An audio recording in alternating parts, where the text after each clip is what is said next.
Hola, bienvenidos a Multiverso Comics. El día de hoy vamos a iniciar un pequeño formato que estará en este canal, en donde hablaremos de algunas historias, ya sea entre nosotros mismos o invitados. En este caso, el primer video de este tipo lo haremos sobre la historia Spider-Man Life History o Historia de una vida, y el invitado es Aldama. Aldama, Hola, ¿cómo estás? hola, ¿cómo están? Espero que estén muy bien. Vamos a contar cómo fue cuando me engañaron y me quitaron el riñón izquierdo. No, eso es para otra ocasión. Ok. Perdón, ¿no? Estamos hablando de una serie limitada que fue publicada el año pasado. Son 6 números. Es una historia que no está atada a la continuidad normal y eso le da pues la libertad que necesita para poder narrar el concepto de una manera muy adecuada. Esta serie va a ser publicada en México en estos días, probablemente ya salió. Con toda esta situación del coronavirus y demás, tal vez tenga un retraso, pero ya va a estar en los puestos y en todos los lugares donde se venden cómics en un periodo de tiempo muy breve. Antes de comenzar a hablar como tal del cómic, vamos a tomar algunas bases anteriores. El concepto de Spider-Man Life Story básicamente trata de narrar la historia del personaje sin que hubiera lo que pasa siempre con el cómic de superhéroes, que se rejuvenece al personaje principal, que sale un hechicero, un demonio, un cambio multiversal que hace que el personaje nunca crezca o no llegue a puntos que si tuviera un tiempo lógico o medianamente apegado a la realidad, ya tendría que haber llegado. Pues cuando el personaje ya ha avanzado mucho, lo regresan a las bases anteriores para que siga manteniéndose atractivo para el mercado principal. Mal Esto, llamado como crisis. esto ha pasado con todos los personajes, pero se ve más profundamente en los que son de mayor alcance. Y Spider-Man ha sufrido de esto constantemente. Yo creo que en su publicación del 62 para los 80 fue bastante constante. Sí se vio un avance en su vida y sí tenía un desarrollo coherente, pero a partir más o menos de los 90 comenzaron a rebotearlo o quitarle las tramas que iban más avanzadas para regresarlo un poco al status quo. Esto llegó a su punto máximo en el momento en que se dio el tan conocido y odiado Mefistazo. El Mefistazo fue de volverlo completamente al origen. Esto ha ocurrido de nuevo en periodos recientes, posterior a la Secret Wars de 2015, y se mantiene como una fórmula constante para tener al personaje en el orden que más le gusta a la audiencia tanto antigua como moderna.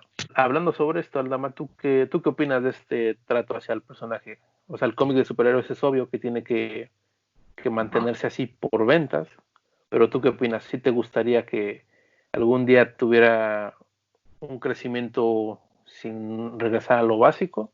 ¿O crees que es inevitable que se esté viviendo este ciclo? Pues, a mi opinión, sí me gustaría ver un avance. O sea, me hubiera gustado ver un avance. O sea, que Spider-Man sí envejeciera y así hiciera o hubieran hecho como que más interesante a Miles Morales. Sí me hubiera gustado que siguieran una historia desde que es el origen de Spider-Man hasta ahorita, pero Spider-Man ya hubiera ya dado sus mejores momentos. Ahorita fuera como un mentor. Como Batman del futuro, o sea, volviendo así, en los cómics de Ujú. Batman del futuro y todo eso, y hasta de la serie, este Batman, sí, en alguna parte sí se entra a los madrazos, pero más que Batman activo es un mentor, solo le está dando consejos al otro Batman, al otro chavo, y como Superman, y ahí sí lo manejan bien, pero como Sí. tipo así me hubiera gustado ver así a Spider-Man. Y aquí en este cómic te lo dan, o sea, te dan ese desarrollo y esa sensación, ese gusto. Yo creo que es un mal necesario. El género de superhéroes es uno de los vicios que tiene, al menos en las empresas más grandes, en las editoriales de mayor alcance. Sus personajes ya trascendieron el ser solo personajes y son pues símbolos, son estandartes, son parte de la cultura popular y de una u otra manera pues tiene que ser así, tienen que mantenerse vigentes. Las editoriales sí han intentado llevar a los personajes a puntos sin retorno, pero siempre tienen que regresar a lo anterior. a muchos no les gusta y es algo de lo que los aleja de este género, pero creo que también abre la puerta para obras u momentos que por eso parcialmente tienen tanta trascendencia. Por ejemplo, como nunca vamos a ver por mucho tiempo de forma, digamos que formal, perpetua, a un Batman viejo, obras como Dark Knight Returns tuvieron tanto impacto, porque mostraban una cara que no se tenía en esos momentos. Y es lo que hace también que obras como una que mencionaremos brevemente en unos momentos, que es Batman and Superman Generations, y este cómic que hoy nos ocupa, Spider-Man Life Story, tengan mucho interés. También es algo que genera que haya obras ajenas a las dos editoriales grandes que exploran el género de una manera más libre y que reflejan qué sería un personaje si tuviera el desarrollo que tendría que tener si no fueran pues ya prácticamente franquicias. Y el ejemplo que se me viene a la mente de esto es Invincible. Que Invincible es una oda al género de superhéroes y te muestra tal cual el crecimiento y la vida de su protagonista, de Mark. Hace un momento ya mencioné Batman and Superman Generations y lo hice porque esa historia es la referencia esencial para esta obra de la que hoy vamos a platicar. Batman and Superman Generations es un cómic que se publicó en 1999. Es un cómic escrito por John Byrne, que es un autor muy de sobra conocido porque hizo obras muy buenas de Superman, porque acompañó a Claremont en X-Men y demás. Es una de las leyendas de los 80. Ese cómic avanza la historia de ambos personajes a través de todas las décadas que han existido. Superman y Batman evidentemente son más viejos, vienen de los 30 y como ese cómic se publicó a finales de los 90, no alcanza a abarcar las décadas del 2000 y de los 2010. Sin embargo, nos dan un pequeño vistazo hacia el futuro. Esta obra es diferente, tiene un concepto un tanto distinto a la de Spider-Man, pero a priori es muy similar y ayuda a comprender de dónde viene esta idea. Y un detalle importante que también nos va a servir ahora que entremos directamente en Spider-Man es que esa serie fue publicada en 4 números en formato Prestige, que es el formato que tiene 50 páginas. Cada uno de esos números básicamente está dividido a la mitad y cada mitad abarca una de las décadas. En ese cómic, Byrne hizo un trabajo muy interesante porque refleja bien la narrativa que se usaba en cada momento. Ahora hablando de Spider-Man Life History ya como tal, también intenta un poco Zdarsky con su trabajo. Como ya dijimos, son 6 números, cada uno abarca una de las décadas del personaje, que obviamente son 60, 70, 80, 90, 2000 y la década de los 10, 2010. Los autores son Chip Zdarsky y Mark Bagley. Zdarsky es un dibujante que para estos tiempos ya es más escritor, que se hizo conocido por una serie independiente que hizo junto con Matt Fraction, que se llama Sex Criminals, una serie de Image que es muy buena, muy entretenida, y donde mostró muchos dotes. Como dibujante tiene mucho talento y aportando ideas suele ser muy irreverente. Es un autor un tanto, ¿cómo decirlo? No es como tal chistoso en el sentido cómico, pero sí tiende a tener un humor muy especial, lo identifica. Y conociéndolo a él en persona, sientes esa misma sensación. Él acudió a la mole hace un par de años y tuvimos la oportunidad de conocerlo y es bastante, pues irreverente es la palabra, creo que más se acerca a definir su personalidad. Sex Criminal es una serie muy buena, si alguien quiere leerla o no la conoce, pueden checarla y en México se publica por parte de Editorial Camite. ¿Tienes algo que decir sobre esa serie, Aldama? Que tiene unas portadas bien cochinotas. Gracias a esa serie, su trabajo en Marvel, posterior a la Secret Wars de 2015, ha sido muy constante. Él hizo la serie de Espectacular Spider-Man, que es una de las series secundarias del personaje. También hizo la serie de Howard the Duck. Fue bastante reconocida porque es muy chistosa y tiene buenas referencias. Y es quien está manejando hoy en día a Daredevil. ¿Has leído alguno de esos cómics, Aldama? ¿Tienes algún comentario que aportar? Espectacular Spider-Man. Para mí me gusta, ¿por qué? Porque remonto a ver la antigua serie que cancelaron de Fox Kids de Spider-Man. Eso me recuerda mucho a esa serie y es por eso que me gusta. No es tan trascendente, pero tampoco te deja morir tanto la historia. Sí tiene un poco más de continuidad. Howard the Duck sí lo topé. Y sí, es muy hilarante, muy de referencias, el Wafu, que a mí me gustaba cuando le decía, te voy a dar un poco de mi Wafu. Hay un número donde saca un arma que se la da Morbius, y a mí me emocionó porque dije, ¡ah, no mames, Morbius! ¡Ah! Los primeros villanos de Spider-Man. Y el dibujante Mark Bagley es alguien, pues yo creo que nuestra generación, o que esté más o menos por nuestra edad, de los veintitantos, lo conoce bastante y ha crecido con su Spider-Man, porque él manejó un gran lapso de Ultimate Spider-Man, también ha estado en Amazing, y ha estado en Capitán América, en Thunderbolts, incluso en DC ha hecho algunos trabajos como Trinity, y me parece que Justice League también. Es un dibujante muy reconocible. Yo siento que él tiene un estilo que mezcla ciertas cosas de la vieja escuela con un dibujo más moderno, y eso precisamente genera que a mucha gente le choque un poco, ya que quien venga de una escuela más clásica quizás siente que esos toques modernos le quitan calidad, y quien está más acostumbrado a los tipos de arte actuales siente que los detalles más clásicos lo hacen un tanto soso. A mí en lo personal sí me gusta, creo que tiene una narrativa bastante buena para manejar personajes de este tipo, aunque sí tiene algunos detalles faciales que a veces me sacan de onda, pero no me disgustan del todo. ¿A ti, Aldama, te gusta su trabajo? A mí me gusta, fíjate que este tipo de dibujo a mí me gusta porque aquí sí ves la diferencia de edades, la diferencia de cómo son sus aspectos, sí ves cómo se va desarrollando el personaje físicamente cuando dicen, oye, tienes 40 años, tengo 40 años. No, tengo 40 años, tengo nada más canitas, pero me veo de 15, güey. Primero vamos a platicar un poco en general, sin spoilear, sobre qué nos pareció y qué tal está. Yo creo que es interesante poder hablar contigo, ya que tú eres alguien que es mucho más fan del Hombre Araña. A mí sí me gusta, lo sigo y es un personaje que aprecio, pero no tengo, digamos que una conexión emocional tan grande. Y esta historia Tan carnal, precisamente ¿no? creo que se favorece de que estés conectado con el personaje. Eso la hace más, Ah, no sé si interesante, pero sí emotiva. Por ejemplo, una sí, la historia de verdad. este tipo con Daredevil en mi caso sería más llegadora. Entonces, aquí se va a dar un buen contraste. Tú que eres un fan más apasionado del Hombre Araña, ¿qué te pareció? Cuéntame. A mí me pareció una obra muy padre y puedo decir hermosa. Esta historia yo te diría que ya entró a mi top 5 Mm, de mejores historias de Spider-Man. Tanto me gustó que la volví a leer, te lo digo así, la volví a leer y ver cómo vemos a este personaje evolucionando. Sí hay unas cositas que no te puedo decir que no son tan perfectas, hay unas ujú.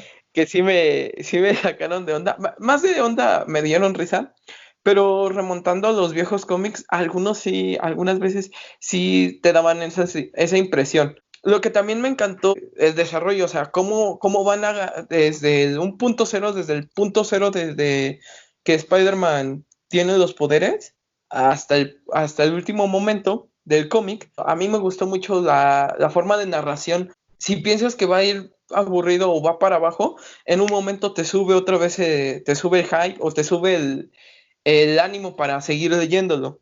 Y a mi opinión, que sí, le doy 10 estrellas, esa cosa. Y hasta le echo aguacate para que esté bien chingón. ¿Y tú? Para ti, Fernando, para ti, ¿qué fue esta historia magnífica de Spider-Man? A mí me gustó bastante. Yo desde que platicamos internamente sobre él, te dije que solo hay un par de detalles que me sacan un poco, pero en general me parece una muy buena obra. Me gusta mucho la estructura que toma. De entrada es un reto muy grande narrar la historia de un personaje que lleva 6 décadas en 6 números. Es algo muy complicado. Y creo que en parte eso genera las dos discrepancias que tengo, que no tiene tanto espacio para narrar y expandirse. Creo que cada número logra reflejar bien las décadas, algunos con mayor éxito que otros. Por ejemplo, a mi apreciación personal, creo que el número de los 60, el de los 80, el de los 2000 y 2010 son los que mejor muestran un reflejo de lo que fue el personaje durante ese periodo. Siento que el que es un poco más flaco es el de los 70, porque se centra mucho en una historia que quizá no tiene tanta relevancia. Y el de los 90 también cae un poco en lo mismo, con una de las historias más polémicas del personaje. Chip también maneja un poco la narrativa de cada época, aunque no es tan marcada, pero sí nota cierta diferencia del primer número al último.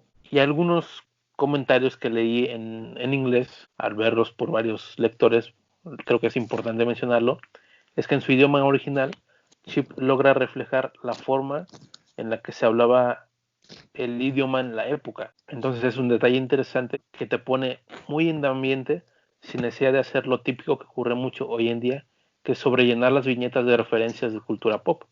Que eso también es algo que me gustó. El arte refleja bien la ciudad, la moda de la época, te da alguna referencia de alguna película, personajes, etcétera, pero no está sobresaturado, no te ponen 1000 cosas en la cara para que te des cuenta de que están en los 70. Ya de la historia como tal, lo que a mí personalmente no me gusta es que, por un lado, ciertos personajes a veces tienen reacciones que están como que un poco sobre reflejadas, como que son muy repentinas, y la otra es que también algunos personajes hacen cosas como que de la nada. Pero son detalles que el primero, más adelante comentaré, creo que encontré por qué se da, y el segundo es algo que pasa en muchas historias y es tolerable, más en esta que tiene más cosas buenas que malas. Otra cosa que tú mencionaste y me gustó mucho es que Chip logra reinterpretar sucesos de la historia de Spider-Man de una forma muy creativa. Me encanta la manera en que en el número de los 80 entrelazan 3 historias importantes. Puedo decirlo sin temor a que sea spoiler porque creo que es obvio. Simplemente conociendo un poco el personaje, cualquiera puede identificarlo. Que son Secret Wars, Kraven's Last Hunt y la saga del traje negro. También es muy entretenido como en la década más reciente introducen conceptos que piensas que tal vez no van a entrar en la historia porque parece que no van por ahí, pero llegan a aparecer y están bien ejecutados. Y al final creo que logra hacer una buena síntesis de lo que es el personaje y tiene un cierre muy digno. También algo muy bueno es que el personaje tiene una evolución constante en todos los números. Creo que en los 3 primeros no tanto, creo que en los 3 primeros siento que es incluso Peter Parker muy necio y sigue actuando muy similar, pero justo al final, entre el tercer y cuarto número, tiene realmente un crecimiento personal, un crecimiento como ser humano, que en los cómics pocas veces, en los cómics de la línea tradicional, pocas veces se ha visto. Ahora vamos a platicar un poco más a fondo de cada número y obviamente va a haber spoilers, así que si no lo han leído, sí recomiendo que paren este video para que puedan conocer la historia como tal. Empezamos con los 60. Chip básicamente se salta los 3 primeros años del personaje. ¿Sí? En cierto modo rinde homenaje y respeta la época de Steve Ditko y de Stanley. O sea, abarca todavía a Stanley, pero respeta mucho lo de Steve Ditko. Y entramos en la parte en que Peter tiene 19 años. En el ambiente general se está viviendo la guerra de Vietnam y él como personaje ya es Spider-Man desde hace tiempo, ya tiene un poco más de experiencia, ya está en la universidad. Es el único número que está más o menos apegado completamente a lo que fue en esos tiempos porque no se cambia nada. Ahí estamos tal cual, así estaba Spider-Man en esos años, así está el número. También tenemos 2 eventos muy grandes en la primera parte de este cómic, que es el primer evento, que fue el momento donde Flash Thompson, el bullying, se disculpa con Spider-Man, o bueno, Peter Parker, y también vemos el evento de cuando el Duende Verde llega a la conclusión de que el mejor amigo de su hijo es Spider-Man. Y esta parte a mí me gustó mucho porque aquí se maneja muy bien la parte de este Flash cuando dice que va a ir a la guerra.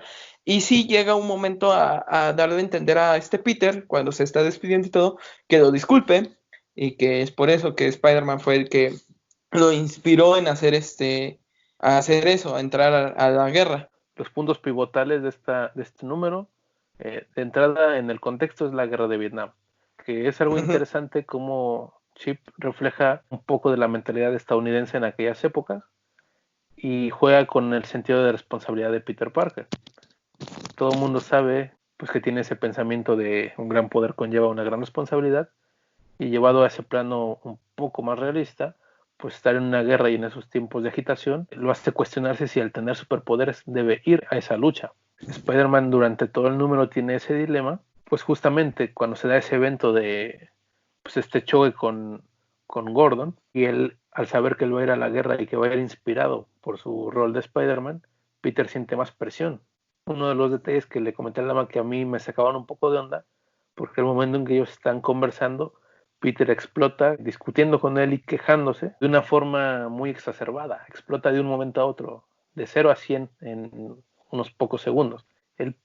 personaje en su identidad, en su formación, no suele ser así. Y aparte es una situación que se va repitiendo con varios personajes a lo largo de la serie. Meditando un poco, creo que encontré la razón de esto. Y es que generalmente Spider-Man siempre ha sido un personaje que se ve inmerso a periodos de crisis, de tensión, a problemas muy fuertes. Y la mayoría de los autores lo que hacen es rebajarle un poco esa tensión por medio del humor. A veces Peter no toma muy en serio los problemas que tiene, o aunque sí está que se lo lleva pues la chingada, no refleja tanto eso porque él mismo se va como que alivianando con sus chistes y sus pensamientos.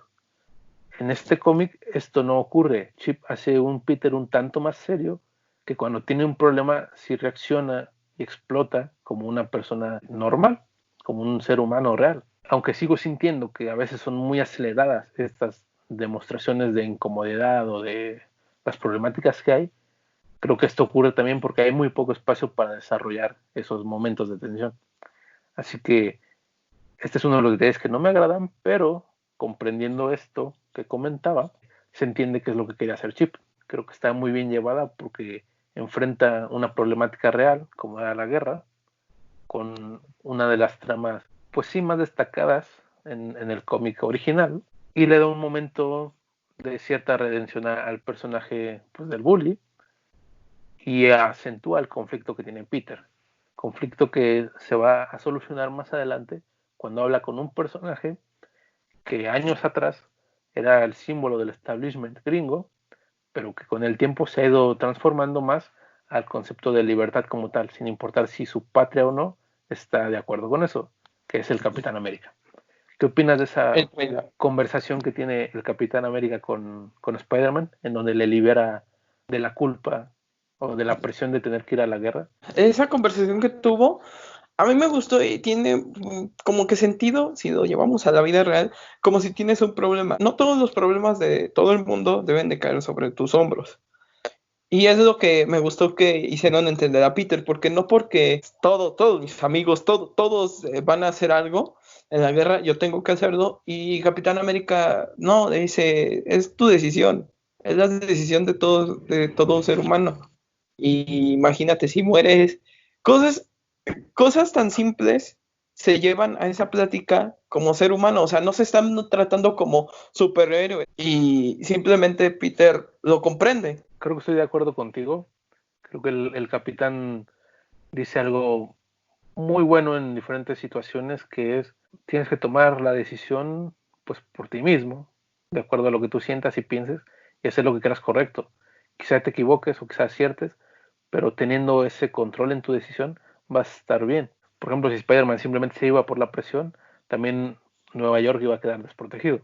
Y de ahí quería pasar a que este número tiene 3 grandes cambios a la historia original que de inmediato te atrapan y van a ir potenciando la historia de la misma serie hacia adelante. El primero es ese choque con el Duende Verde, donde ambos ya saben quién es el otro. El Duende pues quiere convencerlo de ser como su heredero y pasa la batalla clásica y la resolución es la misma. El Duende queda sin memoria, sin saber quién es. Pero aquí hay un cambio ligero ya que pues, Spider-Man lo encarcela casi de inmediato. No lo deja solo así porque no tiene memoria, sino que hace algo y lo mete en un lugar en que no puede hacer daño, porque está relativamente consciente de que puede recuperar la memoria en cualquier momento. Otro cambio interesante es cuando Gwen descubre que es Spider-Man en la estación de metro, cuando era la despedida de Flash. Y otro cambio importante es cuando el Capitán se muestra como un opositor a la guerra, defensor de la libertad, cuando está en Vietnam. Y desde ahí Iron Man ya es su contraparte, ya hay una discusión. ¿Tú qué opinas de esos eventos? Siempre que acaba la pelea, Norman le dice, no tengo memoria, y él, no hay pedo, lo voy a dejar vivo. No mames, güey, ¿por qué? ¿Por qué lo haces? Vamos a ponernos en el puesto de este Peter Parker que diga, verga, ya perdió la memoria. Y si te golpeas otra vez o pasa otra cosa que te haga recordar, se va a ir a todo el carajo. No me voy a arriesgar. Y eso está perfectísimo. Ahora el arco de Gwen Stacy fue muy simple, pero al mismo tiempo para mí fue muy tonto. Despiden a Flash y todo, y porque la playera se le desabrocha o Gwen se le queda viendo así como, chinga, ¿qué es esto? Como que sí me fue como que, ay, qué pendejo, ¿no? ¿A ti cómo ese arco, sí quiero saberlo, para ti cómo se sintió, güey? Era una forma muy sencilla de que ocurriera ese hecho, de que Gwen supiera quién era, aunque también siento que alivia cierta condición en los cómics normales que pues a veces era muy evidente, el personaje con cualquier descuido se podía dar a notar. Sí, tienes razón. Pero en ese arco no es tan irrelevante, me gustó, fue todo tranquilo. Ahora, el arco de Capitán América de traicionando, ese sí me sorprendió, ese sí cuando dijo Capitán América alto ahí a los soldados, dije, a la verga, ¿qué pasó aquí? ¿Qué pasó aquí? Y es que es un traidor, pero va por la parte buena, por la libertad, o sea, que no debe de matarse y todo. Y Iron Man, aquí yo di una Civil War, pero dije, Civil War muy pronto, sí, es como que, ok. Esto le da más sustento a la Civil War, ya que desde hace mucho tiempo los dos están en polos opuestos. Me gustó mucho el giro. Bueno, ahora vamos a pasar al segundo número de los 70 que nos relata los arcos que es la muerte de Flash Thompson. Sí, Flash Thompson se muere. También nos pasa el otro arco que se abre de que Peter Parker aún tiene ese delay de ir o no ir a la guerra. También los clones, la saga que más polémica tuvo en ese tiempo. Y la muerte de Gwen Stacy, que aquí le dan un buen sentido. Lo que a mí sí me sorprendió fue eso, de que Flash Thompson murió y Peter sí se arrepiente. Y se arrepiente porque dice que si él se hubiera enlistado a la guerra, él hubiera podido salvarlo. Pero como dice Gwen, no todos los podemos salvar. Después vamos ya cuando Peter y Gwen son, digamos que los investigadores, o bueno, científicos un poco más reconocidos. Me gustó mucho porque aquí en los cómics te enseñan que Peter Parker es admirador de los Cuatro Fantásticos. En ese momento ya estaba trabajando Peter con Reed Richards. Y también el giro argumental que fue eso es de que te estaban haciendo dupla con el Doctor Octopus. O sea, Octopus estaba ahí como de, soy compañero. Y esto sí viene de la continuidad original, porque hubo un tiempo que el Doctor pues era pareja de la tía May. Y eso en esos momentos no era malo. Entonces aquí explotaron ese lado y muestran que tienen más interacción con el trabajo de Red. Para ese tiempo ya habían existido los Cuatro Fantásticos, pero ya se había roto la familia, porque Red trabajaba demasiado. Por eso en algún punto posterior Spider-Man básicamente lo ataca diciendo que su esposa se fue con Namor. Y lo de los clones me sorprendió. Me sorprendió porque es muy simple cómo rompen el arco de los clones. O sea, en esta parte vemos que en verdadmente la clon original es la Gwen que pasó todo el tiempo con Peter y la original estaba adentro. Siempre voy a estar mal con el arco de los clones. Siempre. Nunca me voy a dar a entender. Bueno, este número también arrastra varias líneas argumentales que sí ocurrieron en la época. Lo de Flash me parece bien, le da como un buen cierre, aunque genera que de nuevo pues Peter tenga dudas que ya había resuelto. Sin embargo, creo que posteriormente sirven para que evolucione el personaje. Una de las diferencias más notorias que tenemos es que apreciamos que la guerra de Vietnam se alargó más de lo que duró en realidad y que tanto el Capitán como Iron Man siguen luchando. Incluso Ant-Man ya está involucrado y algunos otros personajes. Otra trama que arrastra un poco es que Harry está con Mary Jane. Harry está como en esta etapa donde lleva una vida con algunos excesos y Peter, por querer como ayudar o apoyar a su amigo, en cierto modo lo juzga y Mary Jane le reclama, pelea con él. Es otro de los momentos en donde siento que Mary Jane como que explota muy de golpe. Pues asumo que esto es así porque el dibujo, la expresión facial que tiene Mary Jane se nota como muy de escándalo. Entonces esto refuerza más el que sienta que el alegato es muy, o sea, es entendible, la razón obviamente es algo para que sea así, pero pues viene muy de la nada. Esa trama de Mary Jane y Harry es un poco más ambiental, pero nos va conduciendo hacia el final. Vamos de nuevo al duende y pasa lo mismo de que su hijo toma pues básicamente el manto, aunque pues sí, Harry siento que es incluso un poco más débil que en el original. Es muy manipulable. Bueno, no sé realmente si es así porque siempre ha sido muy manipulable. Cambia muy rápido de opinión. Y eso es una de las cosas que me sacó un poco de onda también, que hacia el final, cuando ya hizo algo, cambia de opinión y hace lo correcto, pero termina haciendo lo malo por estos cambios tan bruscos. La saga del clon que vemos en este número es la saga original, porque la mayoría de la gente que conoce la saga del clon se remite a los 90s, que es la que todo el mundo odia. Pero esta saga empezó como una pequeña historia en los 70s. De hecho, es una historia que no tiene tanta relevancia. No es así como tal un arco o una saga con números y tie-ins, sino que fue una historia que quedó como de pasada. No es tan relevante. En los 90 la rescataron para hacer la saga del clon de los 90, que sí era un pinche desmadre porque eran como 2 años de historias. Y obviamente en los 2010 la volvieron a rescatar recientemente con The Clone Conspiracy y todas esas historias ya de Dan Slott. En aquellos tiempos, el doctor que está ahí, que hizo los clones, es Warren, que básicamente es el Chacal, ¿no? Sí. Él en esa trama original pues estaba enamorado de Gwen y la quería para él. Norman le pide que haga un clon de él para poder mantenerse con vida, pero él aprovecha, hace un clon de Gwen y también hace uno de Spider-Man, bueno, de Peter. Conforme el número va avanzando, puedes olerte que viene eso, pero no está tan claro, hasta que se da la revelación y encuentran los 3 clones. Cuando pasa la pelea de Spider-Man con el duende, con Harry, y se da su cambio como de bando, que él quiere hacer lo correcto y quiere destruir a los clones. Les lanza una bomba.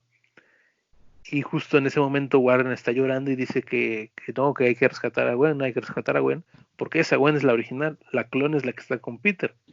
Y ahí es donde te digo que a mí me encantó ese giro de la muerte de Gwen, porque técnicamente es lo mismo, el duende mató a Gwen, pero la mató de una forma muy diferente, porque es otro duende, es otro escenario, fue de otra manera, viene de un giro tras otro giro. Y eso me resultó una reinvención muy entretenida y muy dramática, porque incluso la viñeta de Bagley, cuando Peter está abrazando el cadáver, básicamente es la misma, pero pues en una toma distinta. Es una muerte que duele porque no lo ves venir, porque sientes que Gwen está a salvo porque el duende ya está en la cárcel. Se evitaron la trama original, entonces sientes que puede ser diferente, pero no. Todo bien, pero no. Al final, pues el clon de Gwen se va con el clon de Peter porque sienten que es lo correcto y Peter se queda con Mary Jane y de nuevo tienen como que esta explosión porque Peter está sobrepasado, le pasan demasiadas cosas.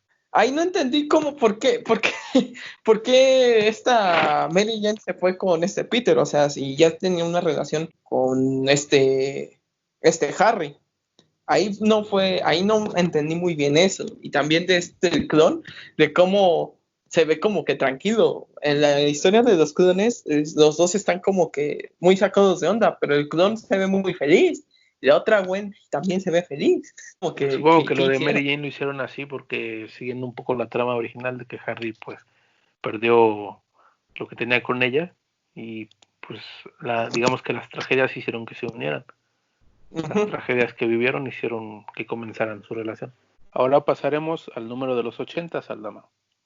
Este número es mi favorito personal porque van a 3 historias de diferente calidad pero que tienen mucha trascendencia para el personaje y en general creo que fue una buena época. ¿Tú qué opinas de esas historias? A mí me gustó mucho cómo lo concluyeron, porque las 3 historias van dando una madurez muy grande al superhéroe. Están las joyitas aquí y esas joyitas las volvieron una buena conclusión. No sé si me doy a entender. Sí. Bueno, este número abre directamente con Peter envuelto en la Secret Wars original. La Secret Wars es el primer gran evento de Marvel, en donde básicamente el Beyonder se llevó a todos los héroes, o casi todos, al Battleworld. Aquí nos muestran que Peter llevaba 3 semanas desaparecido, y Mary Jane obviamente estaba muy preocupada porque aunque tenía una manera tecnológica de saber más o menos dónde estaba, como no se encontraba en el mismo plano, no lo detectaba. Mary Jane, para este punto, está embarazada, está esperando gemelos, está en el hospital. Y además, si no fuera suficiente lo que nos presentan con ella al inicio, vemos que la tía May tiene Alzheimer o ya lo está desarrollando. Es un inicio potente. Y al cambiar de página nos encontramos con una fabulosa splash page que nos muestra la batalla en Battleworld, tal como se muestra en Secret Wars. Obviamente diferentes personajes, en diferente ambiente, pero técnicamente es la referencia directa. ¿Qué te parece esta apertura del número?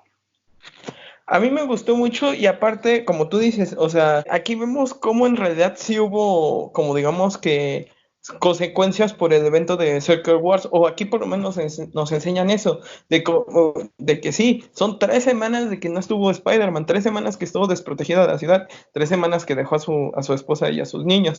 Sabían cómo localizarlo, pero estaban en otro lado. Es como me fui de pena, pero nadie sabe. La escena de la batalla, que yo la vi igual, o sea, Ujú. no, creo que tengo que analizarla otra vez porque no vi diferencia, solo vi la diferencia del traje de Spider-Man, que se ve como que un poco más blindado, un poco más tecnológico, no tan Iron Man, pero tampoco tan echado al saco roto. Me gusta cómo se va desarrollando, o cómo se desarrolló, o cómo te lo están narrando Secret Wars, Ujú. consecuencias y qué va a pasar adelante. Porque aquí nos da hincapié también al del traje negro. Eh, ¿Qué opinas de cómo nos enseñan el traje negro en esta parte? Pues se hace una secuencia muy similar a la original. Peter tiene el traje destrozado y va a una especie de sala que tiene muchas máquinas para buscar una con la que pueda reparar su traje. Antes de encontrar el traje negro al simbionte, vemos una conversación con Red Richards, ya que se reparan los errores y los daños que se produjeron en la discusión dada una década atrás. Vemos que Peter tiene una reflexión muy importante porque sabe que Red básicamente dejó a su familia de lado por la vida de superhéroe. Él está tratando o está batallando con el dilema interno de no repetir ese patrón. Pasamos directamente a que cuando Peter encuentra la máquina que le puede ayudar, esta le entrega al simbionte. No vemos al traje negro en acción durante la Secret Wars, ya que hay un desplazamiento temporal. Vemos que no solo fueron 3 semanas, otras 2 semanas estuvieron desaparecidos. Fue un mes y una semana en que no hubo héroes en la Tierra. Y eso provocó consecuencias muy graves que en la línea tradicional no pasaron, pero que en la realidad son bastante lógicas. Por esos tiempos, sobre todo en los 80s, fue el punto álgido de la crisis nuclear. Venía desde hace muchas décadas la Guerra Fría entre Rusia y Estados Unidos, y los 80 fue como la cumbre de la paranoia. Los gringos en general tenían miedo constante de que les fuera a caer un misilazo, y pues estaba esa tensión en el ambiente. Si tú revisas películas, cómics, música de los 80, se refleja ese temor nuclear, esa sensación de que en cualquier momento podía valer todo. Y en este cómic ocurrió. Rusia, como vio que Estados Unidos se quedó sin héroes, casi había uno que otro, pero se quedó sin héroes, atacó. Estados Unidos respondió al ataque, pero los héroes que sí había en Rusia lograron repelerlo. Y en Estados Unidos los héroes que quedaban, que por ejemplo era Visión, eh, trataron de hacer lo más posible. Visión logró proteger Manhattan, pero aún así varias ojivas nucleares impactaron ciudades de Estados Unidos. Y de hecho se muestra una escena muy breve, pero que me parece muy fuerte, en donde Visión está traumatizado porque vio pues a toda una ciudad borrarse, a la gente morir, a la naturaleza y demás. Este trasfondo me encanta porque refleja muy bien uno de los temores de la época, que en muchas obras solo se juega con la tensión, pero no se ve como tal el hecho más crudo. Y aquí sí jugaron con él. Cuando Peter llega, el mundo es diferente, el mundo está muy dañado. Vemos que muchos héroes americanos fueron a Rusia, básicamente a una guerra, pero Peter se queda en su ciudad porque sabe que tiene que estar en una situación personal más importante, porque cuando Peter llega, ya nacieron sus hijos. Y ese Allá. me parece un momento emocional muy fuerte, porque yo no he tenido hijos, no sé si tú, pero perderte el nacimiento de tus hijos debe ser algo muy que te afecta en tu vida. Yo tampoco tengo hijos, pero pues, qué culero, ¿no, güey? Qué culero que es eso. Aquí quiero ponerte en una parte porque también lo vi, como dices, Ujú. de que ves que Vision intentó salvar todo, pero solo pudo salvar creo que una o dos ciudades. Sí.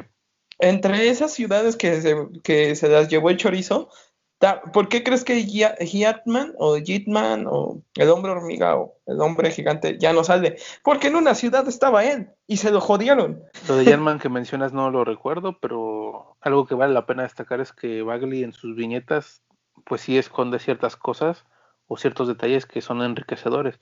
Por ejemplo, una relectura que tuve de este número, me di cuenta que la primera página hace referencia muy genial a los cómics de los 80 sin ser muy evidente. En los cómics de los 80 empezaron a usar recursos en las viñetas diferentes, y uno de los más icónicos son las viñetas que tienen muchos cuadros en la misma página. Por ejemplo, 6, 8, 16 cuadros. Es una técnica ejecutada en Dark Knight Returns, en Watchmen, etcétera. Y aquí esa primera página del número de los 80 son 6 viñetas en cuadros. Entonces esa pequeña referencia, que es muy, muy ligera, es muy técnica, solo te das cuenta si has identificado ese patrón en los cómics pues de los 80, es muy, muy genial. Mientras Peter está, digamos que, superando este trauma de haber perdido un evento importante en su vida, el público está reaccionando a su nuevo traje. Bueno, no, antes de pasar a eso, quiero mencionar que ves que Peter tiene una conversación con Red que le quiere prevenir que el traje es alienígena, y Peter le dice que ya sabe que es alienígena, que él, lo primero que hizo al llegar fue investigarlo.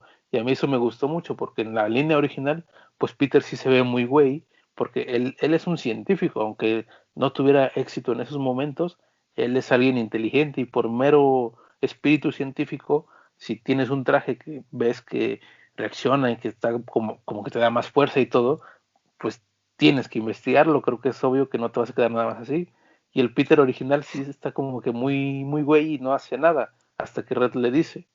Y este Peter ya sabe, ya es un pequeño elemento que cambia, que se me hace muy bueno, porque refuerza el hecho de que este personaje está creciendo. Y además eso se hila un poco con que este Peter ya tiene Parker Industries, ya ha avanzado en su vida y ya es alguien profesionalmente más desarrollado. Parker Industries es un concepto que, a menos de que lo hayan introducido en alguna década y que no lo conozcamos, pertenece a la década, pues, que recién terminó o va a terminar, de los 2010. Y para este tiempo ya Peter lo tiene, cosa que también es muy coherente, porque si ya está Peter rondando los 40, como es una persona muy inteligente y muy capaz, tendría que haber llegado a ese desarrollo. Ya tiene que tener, ya tiene algo que tragar. Y eso me gustó que dijeras y lo mencionas, porque también, güey, no sabes, esa alegría me dio de saber que, o sea, Peter ya en este parte no está tan güey, porque como tú dices, en el evento original llega después de todo el desmadre y dice, bueno, ya tengo un traje. Y se va, pinches, a salvar el mundo. Ah, no mames, ya puedo cargar más carros a la chingada. Qué chingón y todo. Pasan eventos de que pinche traje ya me está succionando la pinche vida vital. ¿Por qué lo está haciendo? Y la chingada. Y ya va con los cuatro fantásticos y, ¿qué crees? Que esa madre es un bicho alienígena. Y el güey todo exaltado, así como, no mames, esta chingadera. Eso me gustó, porque aquí no, aquí como tú dices, llega y dice, no, ni madres, aquí voy a investigar porque esta chingadera tal vez me pueda comer, pero tal vez la puedo usar a mi favor. Y la usa a su favor, güey. La usa a su favor porque sabe que también ya ronda por los 40, ya como que le pesa un poquito, no mucho, ya le pesa un poco ¿cómo se llama? En pelear y todo, que el traje hasta lo usa a su favor y dice, me potencia tanto tiempo, me potencia tanto, puedo hacer esto, hasta lo modifica, porque hasta con el mismo traje negro no hay una viñeta donde tiene que ir a enfrentarse a alguien, que un momento vamos a hablar de él, lo modifica para que se ponga como su traje normal, y después de su traje normal, avienta el simbionte a una cápsula. Eso me encantó.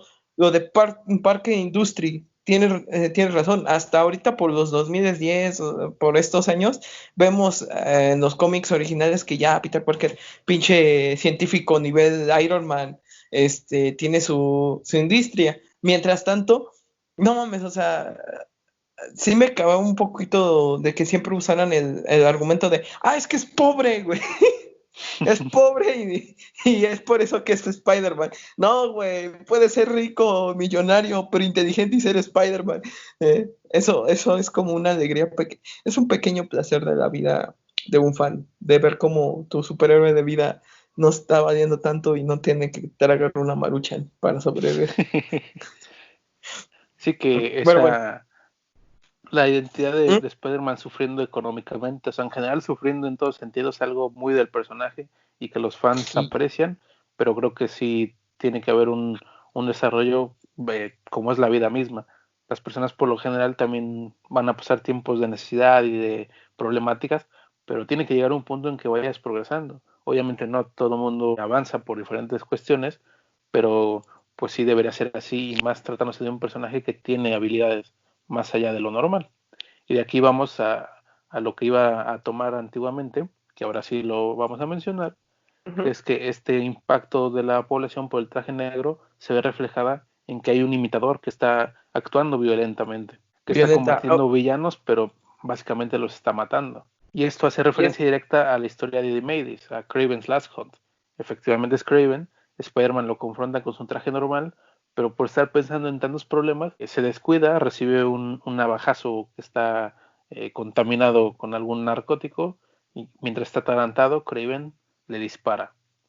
Spider-Man mm, está en la tumba, tal cual la historia original, entre moribundo o por ahí se puede drogado. jugar con la interpretación, pero pues ahí está en la tumba. Y, Mary Jane está preocupada porque ve que la tía May sigue presentando problemas, y de nuevo Peter pues la dejó sola, no sabe dónde está, no sabe qué está pasando, no sabe si está en peligro.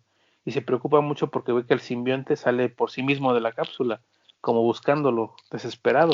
Cuando el simbionte entra a la tumba, sale con Peter, no sale el Spider-Man normal, sino que sale una versión medio venomizada, que se ve bastante chida.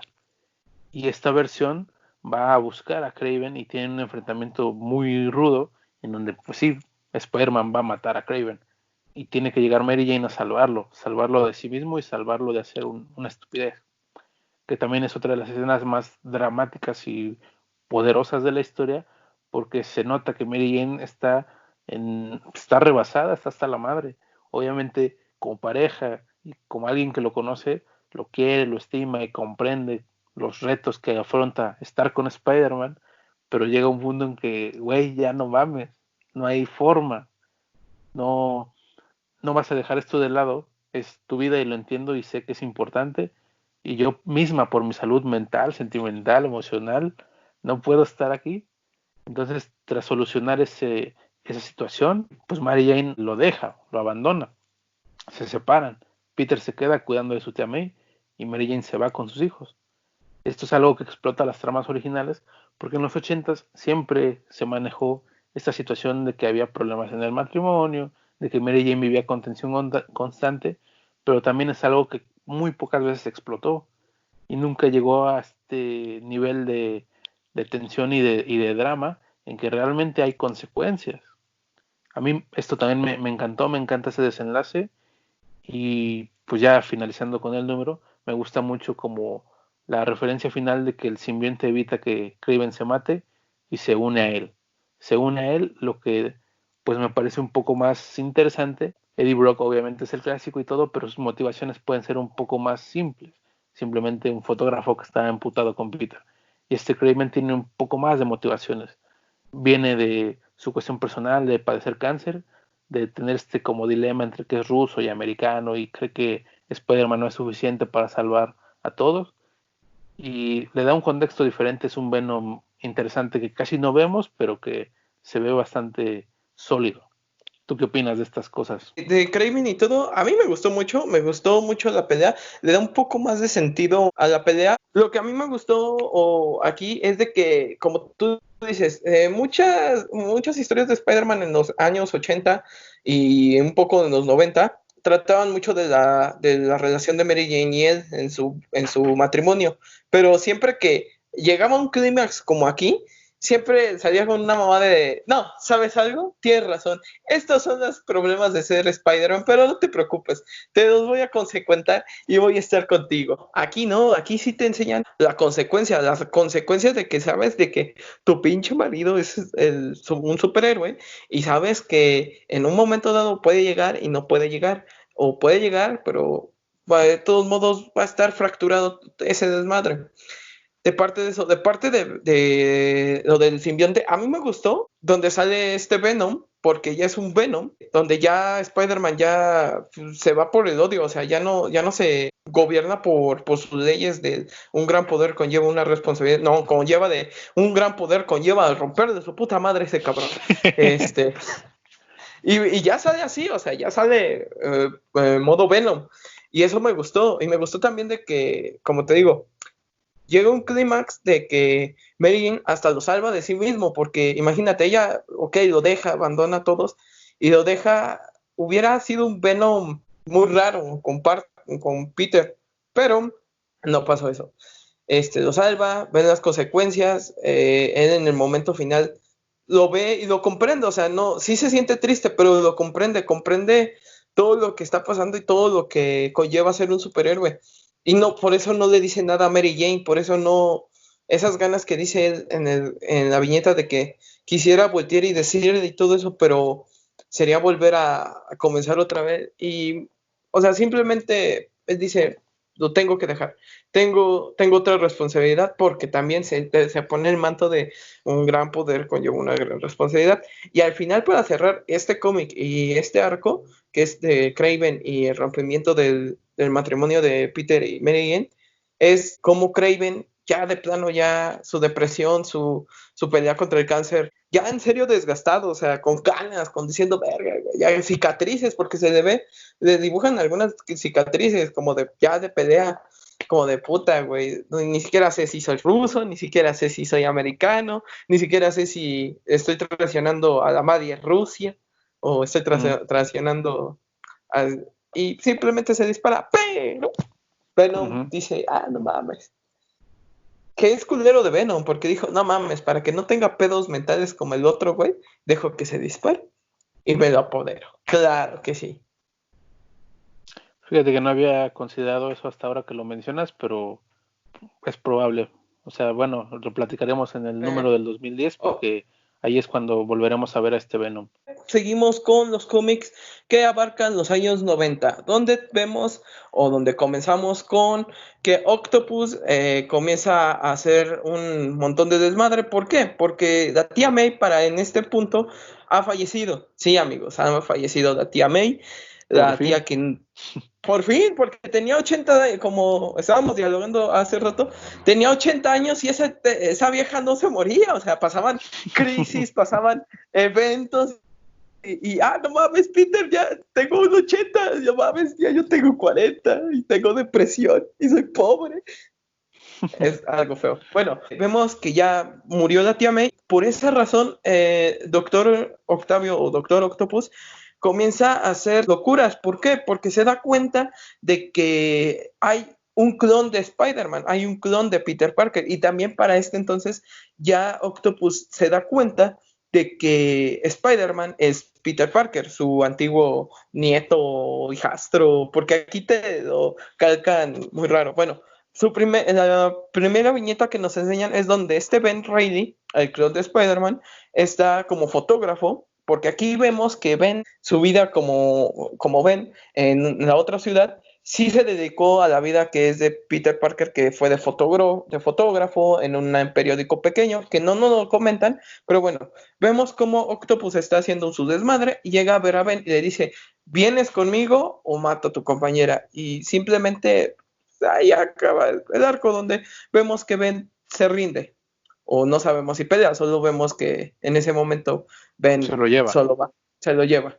Ahora, pasando con esto, pasamos a donde está ya un Spider-Man como de 50 años, 55, en una oficina con Tony Stark, donde vemos que hay una plática donde Tony le está intentando convencer a Peter, un Peter que ya es un poco más maduro, si se puede decir así, que no se deja inducir por Iron Man. O sea, Tony Stark comienza a decir de cosas de que le puede beneficiar para sus hijos. Y ahí comienzan como los deslices o indicaciones del traidor, que para acá volvemos con lo de Capitán América, que le comienza a comentar a Peter. Peter se enoja, que ahí sí saca un poco de casillas, se enoja y le dice que no, ni madre, que no va a estar con él porque no le gustan sus armas. Y dice, ok, voy a estar contigo, pero sin que hagas armas, o sea, deja de hacer armas. Y Tony Stark se comienza a su soberbia, a su narcisismo de las armas te han ayudado, las armas han ayudado a este país y todo. Y le dice Peter, sí, tus armas han ayudado a este país, a esta nación, lo admito, pero también hay muchos de tus misiles, hay muchos de tu artillería que lo han robado los islámicos, lo han robado o lo han copiado los rusos y que nos han atacado con ellos. ¿Cómo puedes explicar eso? Y Tony Stark no lo puede explicar.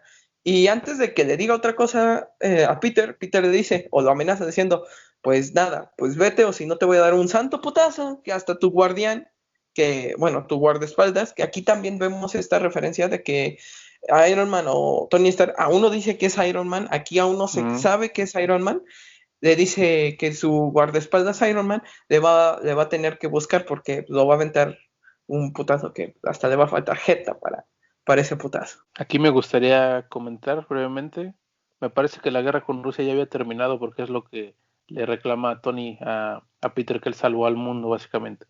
Y sí, efectivamente Peter le reclama que lo está poniendo en riesgo al mismo tiempo que ha ayudado, porque pues, aporta armas para todos los bandos. Para algunos Tony está un poco fuera de personaje, pero en realidad yo siento que está más apegado a la personalidad que tenía originalmente, exaltando sus puntos pues negativos, o sea, tal vez no tanto de que sea malo o de juzgarlo en blanco y negro, sino sus partes más oscuras, grisáceas, su cinismo, su soberbia, la parte empresarial, su hambre capitalista de que no importa a veces los colores, lo que importa es salir adelante, pues sobre todo. Para mí sí está más apegado a su personalidad original, solo que potenciando los rasgos más complicados de su carácter, se aleja completamente de la revisión que ha tenido pues ya con Downey Jr. Y también algo que me gusta es que rompen completamente el vínculo que hoy en día desgraciadamente se está forzando tanto entre Spider-Man y Iron Man. Hoy en día, pues gracias principalmente a las películas, pero también a los cómics y en algunos casos a las series animadas, mucha gente está tomando esta imagen de que Iron Man es el tutor de Spider-Man. Una imagen pues bastante errada porque en general solo ocurrió brevemente en el periodo de Straczynski, pero no era tan contundente. Hoy en día yo creo que mucha gente está creciendo con esa imagen pues un poco equivocada, que a mí en lo personal no me gusta para el personaje, pero bueno, esperemos que salga de ahí progresivamente. En este cómic efectivamente rompen cualquier sesgo de esa relación y los marcan como contrincantes ideológicos y empresariales. Me parece muy bueno y como tú dices, vemos un Peter muy seguro y ya, o sea, no es un niño, no es alguien chico, él sabe, tiene sus ideas claras y se mantiene firme, no se deja sobajar ante nadie, menos ante, o sea, no tiene por qué sentirse menos que Tony Stark, porque está al nivel o más, es un héroe tan competente, es un gran científico y su empresa es exitosa. Me gusta mucho esa discusión, ese enfrentamiento. En un momento dado, Jessica Jones dice en un cómic, a mí me gustaba un vato que se llamaba que se llamaba Peter Parker, pero sí. Pero no tenía los ovarios para ir y decirle. Ahora que ya somos grandes, pues ya tenía Luke Cage, o sea, le gustaba el chocolate más que la leche de esa morra. Aquí no, aquí ya vemos que Peter Parker tiene contacto con ella y que por ahí nos induce que se la estaba comiendo. Que se la estaba comiendo. Relación. Una relación, pero no se ve como de una relación amorosa, se ve como una relación de vamos a comernos, pero también trabajo para ti. ¿Por qué? Porque de adultos maduros que se llevan bien y conviven y cuando se dan las cosas, pues si prestan. Todos son maduros consensuadamente, entonces se la llevan chido. Tienen una plática ellos dos de cómo, dónde se van a ver, pero Peter le dice a Jessica que no tiene el tiempo, que necesita unas cosas. Y en ese momento vemos como de un buró saca un libro y abre como una cueva donde tiene un traje y va a patrullar la ciudad. Comienza como normal, comienza a ayudar a la gente, a quitar a los malandros y todo eso, pero aún se queda ahí, sale el espíritu como diciendo, tal vez Tony Stark no esté tan equivocado, pero en ese momento comienza el desmadre, sale Doctor Octopus y comienza a buscar a Spider-Man, o más conocido como Peter. Y Peter comienza como de, verga, este güey ya lo sabe, ¿cómo lo sabe? Y Octopus como si fuera pinche alarma, no, Peter Parker, tú eres así. Y ya, en un momento dado comienza a hacer sus bromitas. Spider-Man, aquí vemos que aún tiene su gen bromístico, porque carga un carro y le dice al doctor Octavius, lo siento, pero el doctor me recetó nada más cargar 3 carros al día y a la chingada. Pero para que no haya muertos o Octavius comienza a aventar de carros, comienza a aventar de camiones llenos de personas, Spider-Man o Peter comienza a salvarlos, pero en un dado momento se distrae, lo agarran y lo duermen y lo violan. Ok, no.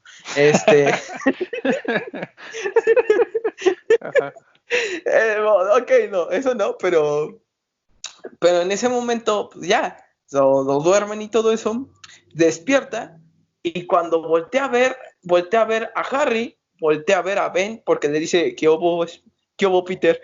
Y voltea y dice, chinga, ¿y tú, Harry? Y Harry, pues, como es manipulable, el pobre, y tiene traumas, el niño, o bueno, no tan niño, le dice que lo amenazaron y que la chingada, y vemos que Doctor Octavius está diciendo que ve que consiguió la forma para clonar a May, porque May ha muerto, y él quiere una May, un clon, y quiere vivir con ella. Y también que quiere vivir él, o sea, que ahí le da un argumento de superior Spider-Man, que quiere hacer un clon para poder vivir, pero en ese momento nos dan una cosa tan giro de arco de decir, chinga, Peter Parker, el que tiene Industrias Peter, Industrias Parker, en realidad es el clon, y el Peter Parker original es Ben Reilly, y todos se quedan como, ¡ala! En ese momento, Ben Reilly, por un ataque de ira, se va sobre Octopus. Bueno, aquí quiero cortar un poquito. ¿Tú qué opinas de todo esto, de cómo se va desarrollando este arco? Porque ya entramos al arco de los clones. La forma en la que Octopus confronta a Spider-Man le revela que sabe su identidad, y me gusta mucho cómo Octopus nada más está como jugando con él, porque lo está distrayendo para agarrarlo, pero hace un plan, digamos que bastante inteligente, porque sabe que su sentido de responsabilidad no va a permitir que nadie salga herido, y en lo que está en eso, pues lo agarra una pendeja y lo duerme. Como bien dices, Peter mantiene su humor, por ahí dice que le cuesta alzar los carros, pero me gusta que no solo es un chiste, sino que realmente ya sabe que sí le cuesta. O sea, Spider-Man sigue siendo muy fuerte, puede levantar el autobús, pero sabe que el día siguiente va a despertar adolorido, o le va a pesar estar haciendo tanto esfuerzo. Que Octopus lo capture. Su plan con los clones, a mí no me quedó como que tan claro que fuera a clonar a May, pero si tú lo dices, pues lo tengo en cuenta. Lo que sí me quedó más claro es que se quería como mantener vivo, y juegan con esta idea que precisamente fue el pivote de la saga de los clones, que la mayoría de la gente la odia, que precisamente jugaba con cambiar al personaje original, que el original era el clon, y el otro era el Peter que debería ser Peter, que es una idea que a lo mejor confunde a muchos, pero pues así se manejó tal cual en los 90. En los 90 no duró tanto porque obviamente todo el mundo se quejó, pero aquí juegan con esta idea. Y entra la saga de los clones no tanto con todo lo que pasó, porque esa saga fue eterna, duró un chingo y tuvo muchos números. Como bien digo, la mayoría de los fans de Spider-Man y en general de los cómics odian esa historia, aunque por ahí, como fue una saga tan larga, hay una que otra cómic o historia pequeña que son buenos, pero en general es uno de los peores momentos del personaje y uno de los peores momentos de los cómics, porque estábamos en los 90, y si todo el mundo sabe un poco de esa industria, sabe que esa época fue un desmadre que no tenía mucha cabeza. Y lo que va a ir llegando me agrada también, pero bueno, continúa todo, Aldama. Después de donde me quedé, donde Ben Reilly comienza su ataque de aire y todo, en ese momento, pues, Norman se recapacita y dice, no, ¿sabes algo, Peter? Al Spider-Man de ese momento, a Harry, perdón, a Harry, le dice, oye, pues, no, lo suelta para evitar que el clon o Ben mate a Octopus. En ese momento, cuando están dialogando, le están diciendo a Ben, oye, tranquilo, porque si yo supiera que yo era el clon y tú eras el verdadero, yo no te lo hubiera ocultado. O sea, lo dice el Spider-Man, que en ese momento dicen que es el clon. ¿Sale? En este momento, el brazo mecánico de Octopus mata a Harry porque intenta o salva a Spider-Man, que ahí vamos a saber que es el clon. Y en ese momento, pues nada, Ben Reilly le comienza a gritar, asesino, Octopus, así como de, no, esperen, yo no quería matar, yo solo quería, y mejor se va, o sea, se huye. Y en ese momento que huye, Ben Reilly va atrás de él, pero Peter se queda con este Harry, y Harry le comienza a decir que lo siente, que lo siente, y al final de cuentas muere en sus brazos. Y Peter se queda destrozado. Pasamos a otra milleta donde vemos a este Peter, que sabe que es el clon, y a este Ben Reilly, sabe que ya es Peter Parker, el original, y lo comienza a llamar Peter, o sea, lo comienza a llamar Parker, y le comienza a decir que le da sus, digamos que itinerarios, les da los horarios de cómo conducir la empresa, todo eso. ¿Por qué? Porque Peter ya se siente cansado, ya su responsabilidad ya es como que muy, muy, muy fuerte, y que simplemente le da las cosas.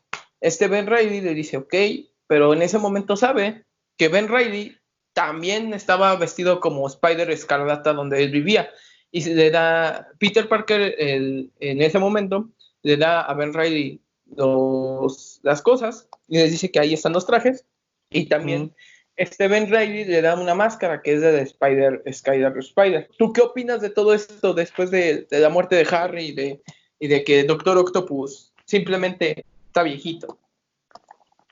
Pues esa parte a mí es una de las cosas que me disgustó un poco, porque Octopus de golpe pues parece que quiere matar a los Spider-Man porque le sirve su cuerpo para hacer su trabajo. Mata a Harry y reacciona como, o sea, como que se espanta y se va. No entiendo por qué se va si pues lo que buscaba era matar, pero bueno, es algo que pasamos por alto. Y luego se da esta transición en donde nos hacen creer que efectivamente Ben Reilly es Peter Parker original y Peter Parker original es Ben Reilly.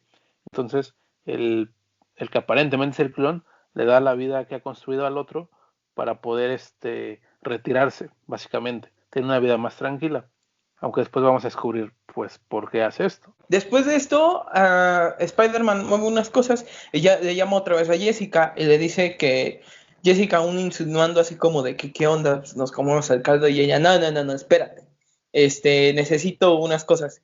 ¿Y qué son esas cosas? Pues nos dan la sorpresa de que Spider-Man todo este tiempo tuvo localizado o estuvo cuidando entre las sombras en donde se escondía Norman Osborn, porque con razón, con cabeza razonable, o sea, ese güey ya es grande, ese güey de todos modos en un momento dado dijo, quería decir, por mis huevos me vuelvo otra vez el Duende Verde y le voy a molestar a este cabrón, va a venir y todo, para prevenir y para poder tener un plan de emergencia, que aquí me gustó porque eso es lo que debe de hacer el Spider-Man original con sus pinches villanos. Si ves que es villano nivel Osborn, necesitas tenerlos bien checaditos. Va, lo ve y vemos cómo lo encuentra como en un bar, en un lugar donde se ve todo rudo. Como en su guarida. Exacto. Llega y vemos cómo hay un Norman Osborn sentado leyendo un periódico con canas, ya pasado 2 años, ya le pasaron factura, y vemos cómo llega y le dice su pinche plan malvado a Peter. Peter simplemente se queda escuchándolo. En una parte le dice Norman, ¿qué crees? Que mi plan está muy bien y toda la chingada. Ahora quiero que sepas que mi hijo mi hijo Harry tiene algunas cosas de Industrias Parker, y en ese momento Peter sí se salta y sí se siente mal porque dice, Norman, no me digas que no me digas que no te han dicho que Harry ha muerto. Y en ese momento Norman, en un ataque de ira, o sea, en un ataque de saberlo, comienza a gritar que no, Octavius no fue el que lo mató, que el que lo mató fue en realidad él. Y comienza a aventar sus planeadores, un planeador, y Peter ya harto lo destruye, dice, ya basta. En ese momento le dice a Norman que ya que basta de juegos y todo, pero en ese momento Norman le da un ataque al corazón. Y nada, o sea, está muriendo, y lo último que le dice, y muere también en los brazos de Peter, pero antes de morir Norman le dice que lo odia. ¿Por qué? Y en realidad Norman murió por odio. En ese momento Peter, nada, vemos las millentas como suben un avión, en un jet privado, después vemos cómo hace un trueque con un señor y le vende su carro, y el señor con cara de excitado así como de, le da un carro, Y en ese momento vemos cómo ese diálogo lo repite de que tenías un hijo que te amaba. Y vemos cómo en las viñetas llega Peter a una casa. En esa casa vemos cómo abre la puerta y son sus hijos que lo reciben con los brazos abiertos y con lágrimas en los ojos. Peter voltea a ver y llega saliendo Mary Jane de la casa. Y en ese momento ahí cerramos este cómic donde Peter vuelve a su hogar a vivir su vida tranquilamente. ¿Qué opinas de todo esto, Fer? Por un lado, que Spider-Man sepa que dónde está su máximo némesis, me parece algo muy inteligente, porque es uno de los mayores pecados que tiene el cómic de superhéroes. Los superhéroes siempre dejan a sus villanos como que muy sueltos. Entiendo que hay algunos que en cierto modo son inferiores y no pueden hacer mucho. Por ejemplo, Daredevil, que es un vigilante callejero, tal vez no puede saber dónde está Kingpin, que tiene más poder por influencias y todo, pero Spider-Man en este punto, ya siendo un empresario y siendo pues, una eminencia, puede tener localizados a sus villanos, y es lo que por lógica debería hacer. Y en los cómics por lo general nunca pasa eso, siempre los dejan así como que bueno, algún día lo veremos, pero no pasa nada. Y ándale, cuando regresa, ahí están las consecuencias, se arma un desmadre. Y en esta ocasión, en esta versión, ¿no? Este Peter sí sabe dónde está su mayor villano y constantemente está monitoreando cuando se desplaza, porque sabe que es un peligro constante. Y lo enfrenta de una manera que me parece muy interesante, porque ya no es el típico enfrentamiento de que no importa cuántos años pasen, se van a agarrar a madrazos. No, aquí el duende ya está viejo, ya no tiene la vitalidad ni la energía para agarrarse el tú por tú con Spider-Man. Entonces es un duelo más como verbal, que sigue siendo igual de intenso. Y refleja una parte muy interesante porque Peter se da cuenta de que pues, el duende vivió demasiada parte de su existencia odiándolo y enfocándose en esa lucha eterna y murió tal cual de odio sin valorar a sus seres queridos. Y aquí también quizá te faltó mencionar que también se nos revela que Peter sabe que él no es el clon. En realidad los roles estaban bien. Peter es Peter y Ben Reilly era Ben Reilly. Pero Peter dejó creer a Ben Reilly que él era el Peter original para básicamente deshacerse de su vida más complicada. Ben Reilly vivió una vida muy humilde y quería tener una vida más apasionante, más completa, y Peter lo que quería después de todo ese tiempo con siendo Spider-Man era valorar a su familia, valorar su vida más personal. Este cambio me parece muy bueno, es algo que quizá a muchos no les gusta porque de principio parece como que Spider-Man bota todo y uno podría pensar Spider-Man no haría eso. Después veremos que no cambia de personalidad, sino que tiene sus razones, pero el personaje valora su vida y las cosas que tiene. Después de los errores que cometió, después de dejarlo todo por su vida de superhéroe y sus responsabilidades, aquí hay una madurez y toma las riendas de su futuro por él mismo y está en donde debe estar, donde es importante.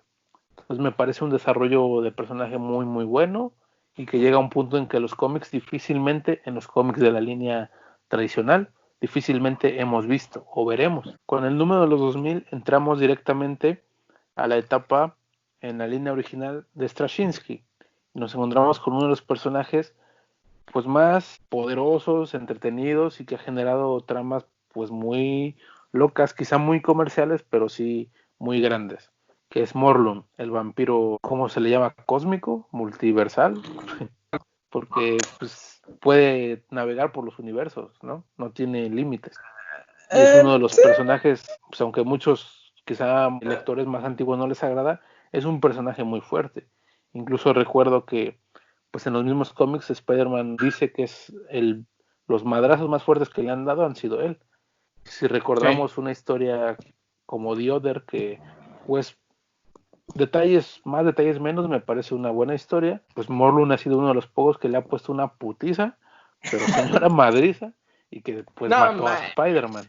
Güey, le faltó Spider-Man jeta para... renace, pero le puso una chinga que pocas veces vas a ver que le pongan una así al arácnido. ¿Cómo vemos este villano de Spider-Man? Este güey llegó y le dijo, güey, te va a faltar jeta, te va a faltar tomtens, arácnidos para la santa puticia que te voy a meter. Y le metió una santa puticia, güey. Hasta le quitó un ojo, güey. Puedo decirlo sensatamente que le quitó un ojo. Y ese ojo se regeneró, pero ¿te imaginas que no se regenera el ojo? Hijo de su pinche madre, güey. No mames. Pero bueno, prosigue. Y aquí reflejan muy bien esa chinga porque tal cual mata a Ben Reilly en corto, no le dura nada. Murió como en duda porque Morlun le dice que es un impostor, que no es el araña original. Entonces eso es un poco triste, si es un final un poco culero para Ben Reilly, pero bueno, o sea, este cómic disfruta mucho de jugar con tonos agridulces y este es uno de los más ojetes, por decirlo así. Ah, También se nos muestra que Ben Reilly pues tuvo una vida muy solitaria por el miedo de no exponer a sus seres queridos a los villanos. Y aunque sí sacó adelante Parker Industries y demás, pues no tuvo una vida precisamente feliz. ¿No? Batalló mucho con la misma carga que implica ser Spider-Man de una forma constante. Spider-Man está básicamente se fue a vivir al campo y ya este Spider-Man, si no estoy mal, ya tiene sus canas, ya se ve más maduro aún, ya por edad ya ronda los 60, ya está ujú. más chochito, pero está viviendo una vida pues feliz y tranquila. Tiene a sus hijos que ya están en los 20, ya son, bueno, no 20, están como en los 10 y tantos. Me parece que la hija va a entrar Clary se llama, ¿no? Clary va a entrar a la Ujú. universidad y ven también esta, o sea, los dos tienen la misma edad, son gemelos. No son adultos maduros, pero sí ya están en una transición, ya son personas más formadas. Y vemos que Peter ha transferido un poco la responsabilidad de ser un héroe a la responsabilidad de ser padre. Y aquí me gusta que refleja mucho que aunque el personaje ha tenido desarrollo, sigue teniendo errores. No se ha vuelto perfecto, sigue teniendo errores. Se liberó de la responsabilidad de ser un héroe, se sacó eso de su vida, pero sigue cargando cosas que no le corresponden. Es como una pequeña lección de vida. Obviamente todos amamos a personas, pero no nos podemos sobreocupar de ellas. Cada quien tiene una vida y hay que manejarlo de una forma sana. Y Peter en este número está demasiado dependiente de ellos, pero también tiene un desarrollo que lo hace madurar en ese sentido. Y refuerzo mi punto, que me gusta cómo, porque a veces un mal desarrollo de personajes es que el personaje vaya de punto A a B y en el B ya es muy bueno y conforme sigue avanzando es perfecto y ya no le pasa nada. Aquí no, es un desarrollo muy humano porque pese a que ya está más maduro, tiene muchas herramientas como persona y todo, sigue cometiendo errores y sigue viendo, sigue aprendiendo cosas. Por más de que ya esté viejo y ya quizá nada lo sorprende, sí siguen habiendo cosas en la vida que le cambian su panorama. Peter tiene que ir a Nueva York porque sabe que Morlun lo va a rastrear e incluso pues, va a poner en peligro nuevamente a su familia. Ah, Spider-Man, pese a que, bueno, Peter, pese a que Mary Jane y sus hijos quieren hablar con él, ahora sí toma como que una decisión muy férrea de no, tengo que hacer esto, sé que lo tengo que hacer y voy. Y su hija le da básicamente palabras de apoyo y nos revelan que Peter, pese a que abandonó esa vida, no dejó de ser completamente un héroe, siguió apareciendo de vez en cuando. De hecho, en la catástrofe que desencadena esta Civil War, él ayudó. Entonces, para la gente que le quede un poco decepcionante que Spider-Man se retirara, pues vemos que no. O sea, abandonó la carga más pesada, pero sigue teniendo su voluntad. O sea, sigue siendo un héroe. Por más que Spider-Man quiera abstenerse de apoyar a las personas, lo va a seguir haciendo. Solo que empezó a valorar más la vida humana. Eso es un elemento bastante bueno. Y de aquí la historia se abre. Chip abrió la narración de una manera muy buena, muy entretenida, donde tenemos dos líneas de historia. Por un lado vemos el enfrentamiento que es la Civil War, la confrontación entre Peter y Tony, y por otro lado vemos cómo Morlun no rastreó a Peter, sino que llegó a su casa y empieza a atacar a sus hijos. Tenemos dos líneas que van generando tensión, porque como se han ido dando las cosas y han ido habiendo giros, no tenemos en seguro que alguno de los personajes va a sobrevivir o va a quedar en alguna situación comprometedora. Por el lado de la Civil War, vemos una discusión muy fuerte entre Peter y Tony, y vemos, se refuerza lo que digo, Peter no es ni lacayo, ni es estúpido, ni nada, tiene su mentalidad y sus pensamientos muy claros. Él afronta a Tony sobre Parker Industries. Bueno, aquí cabe mencionar también que como el mundo pensaba que Ben era el Peter original, se da a entender que Spider-Man está muerto y se revela la identidad, tal cual como Civil War, pero de forma diferente. Sin embargo, Peter llega y concede una entrevista y revela lo del clon y todo esto. Cuando es el enfrentamiento directo con Tony, vemos una conversación muy fuerte y que Tony está más empecinado a capturarlo o forzarlo a inscribirse al programa que en la trama original. O sea, es un Tony un poco más necio, por decirlo así. Y como Peter no se va a dejar amedrentar, vemos que de inmediato llegan otros héroes y pues trata de escapar, pero básicamente lo someten. Y cuando está a punto de ser capturado, vemos que llega el Capitán América con los héroes que pertenecen a la Resistencia y se hace una pequeña batalla en referencia a ese arco de los 2000 tan conocido.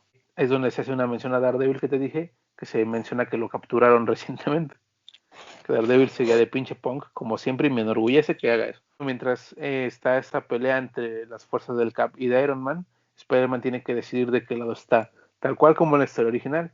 Y vemos que toma un traje diferente, que como tú dices, me gusta como Bagley fue diseñando trajes distintos en cada época, algo que tiene mucha coherencia, porque el traje no iba a ser igual todo el tiempo. Y en la otra línea de historia, vemos cómo los hijos de Peter están tratando de salvar a su madre a la vez de sobrevivir.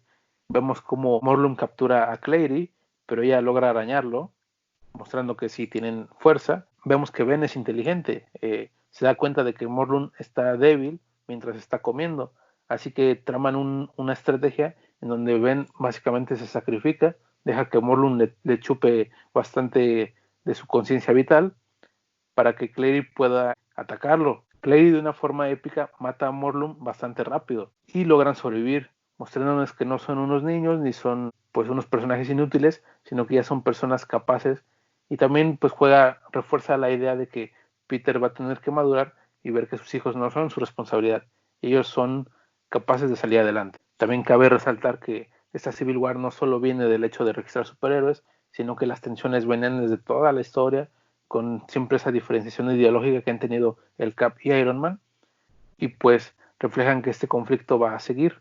Y Spider-Man pues tiene claro que va a tener que participar. Y básicamente aquí termina el número.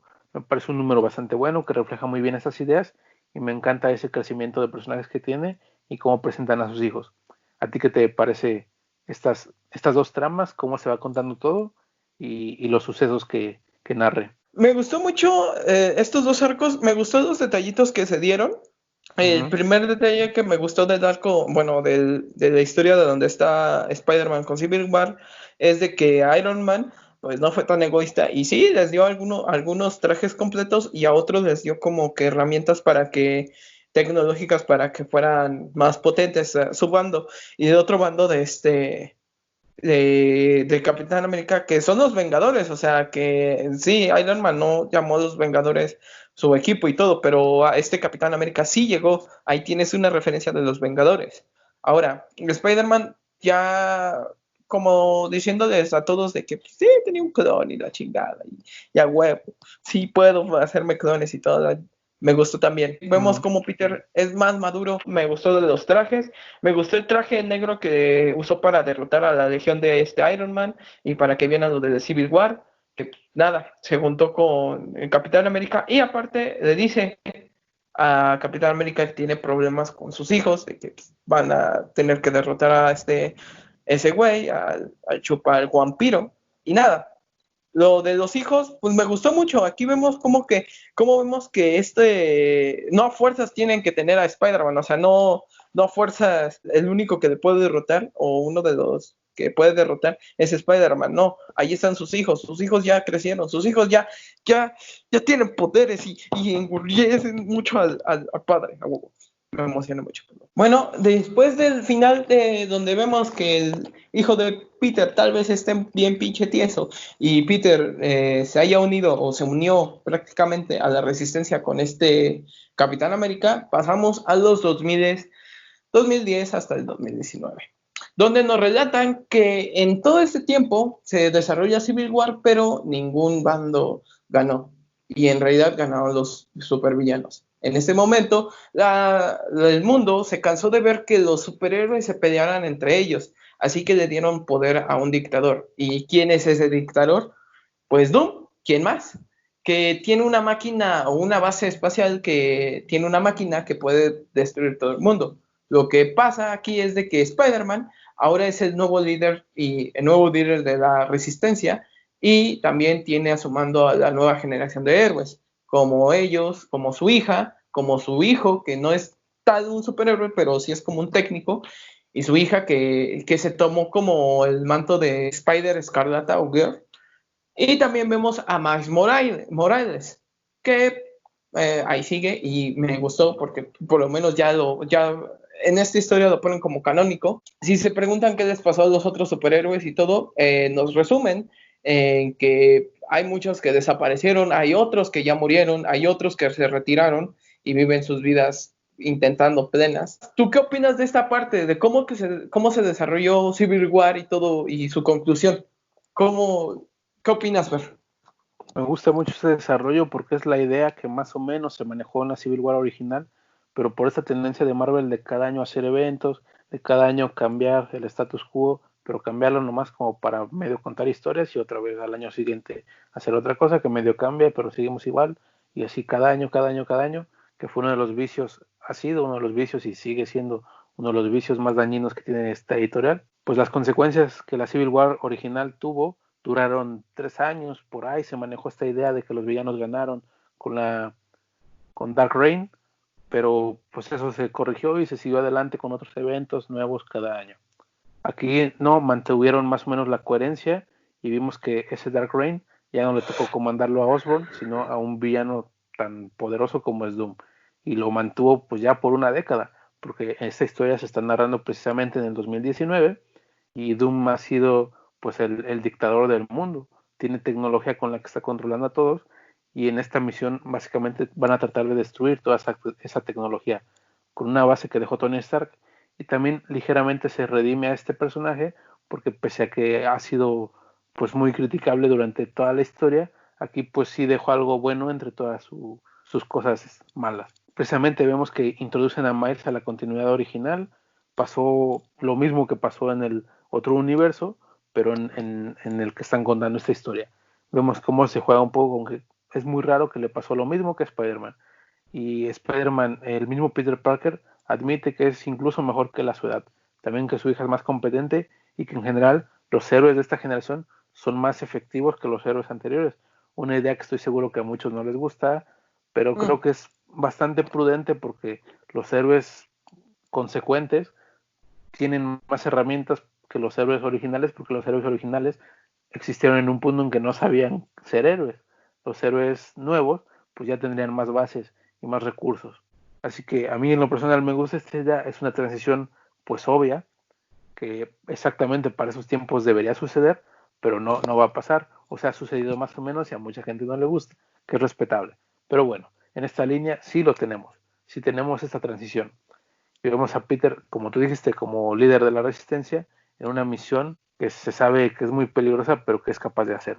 Me gusta mucho cómo van narrando todo esto, cómo está el mundo y cómo se maneja también la relación de Mary Jane y Peter al principio, con un par de diálogos, ves que son una pareja real, no es el típico cuento endulcorado, sino que es una pareja pues que se quiere y que están ahí pues, en una etapa de su relación diferente.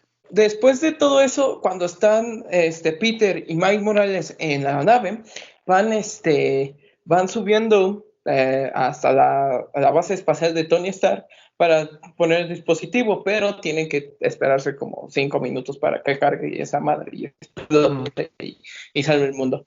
Mientras tanto están en la nave y todo, Peter comienza a dialogar con Mike Morales de toda su vida, de sus villanos y todo, y que ya no puede haber villanos.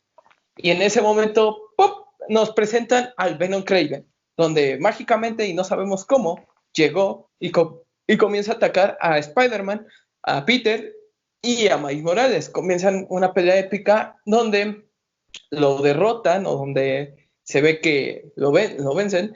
Y en ese momento Morales tiene una plática y Peter al final le dice, pero bueno, eso no lo creo. ¿O tú lo crees, Otto? Cuando se da cuenta, ¿por qué le dice Otto? ¿Por qué? Porque aquí nos dan el argumento de superior Spider-Man.